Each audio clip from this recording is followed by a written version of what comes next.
Israel के प्रधानमंत्री Netanyahu ने डोनाल्ड ट्रंप से वादा किया है कि जब तक आप कार्यकाल नहीं संभाल लेते, आप ऑफिस में नहीं बैठ जाते, तब तक हम लेबनान और गज्जा पर बड़ा हमला नहीं करेंगे। हालांकि मैं इस खबर को खुद वेरीफाई कर रहा हूं कि ये झूठ है, ये बात झूठ है। इजराइल लगातार अपनी पूरी ताकत से जैसे पहले बड़े हमले कर रहा था वैसे अभी भी कर रहा है, लेकिन क्योंकि डोनाल्ड ट्रंप और नेतन्याहू की और ज़्यादा बनती है, इस वजह से नेतन्याहू ने ट्रंप को खुश करने के लिए कहा है। वहीं ट्रंप के जीतने के बाद चीज़ें और बिगड़ गई हैं। डोनाल्ड ट्रंप के जीतने के बाद इजराइल को अब यकीन हो गया है कि आईसीसी और आईसीजे जो इजराइल के प्रधानमंत्री और इजराइल के खिलाफ काम कर रहे थे वो काम करना बंद कर देंगे, क्योंकि डोनाल्ड ट्रंप खुला इजराइल का समर्थक है। वहीं मेरे दोस्तों, इसके बाद एक बड़ा अपडेट ये है कि डोनाल्ड ट्रंप ने जो 2020 में प्रपोजल दिया था फिलिस्तीन को सॉल्यूशन निकालने के लिए इस जंग का, जिसमें बताया गया कि डोनाल्ड ट्रंप ने पूरा जेरूशलम इजराइल को दे दिया, पूरा वेस्ट बैंक इजराइल को दे दिया और फिलिस्तीन के कुछ छोटे छोटे टुकड़े फिलिस्तीन को दिए, और वो भी टुकड़े कई सारे टुकड़े में हैं। ऐसा नहीं कि एक एरिया दे दिया, उसमें यह था कि ये एरिया, फिर उधर का एक किया, फिर उधर का एक एरिया, फिर उधर का एक एरिया, बहुत ही अलग अलग इलाके में छोटा छोटा एरिया फिलिस्तीन को दे दिया। और उसके अलावा कई ऐसी तरह की शर्तें रख दी जो उस वक्त फिलिस्तीन अथॉरिटी ने हैंड टू हैंड ठुकरा दिया था, कहा था हमें ये नामंजूर है।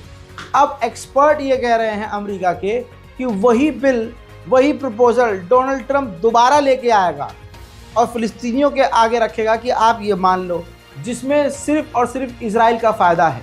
आप इस बात से समझ सकते हैं कि इस प्रपोजल को भले ही फिलिस्तीन ने ठुकरा दिया था, लेकिन नेतन्याहू को ये मंजूर था।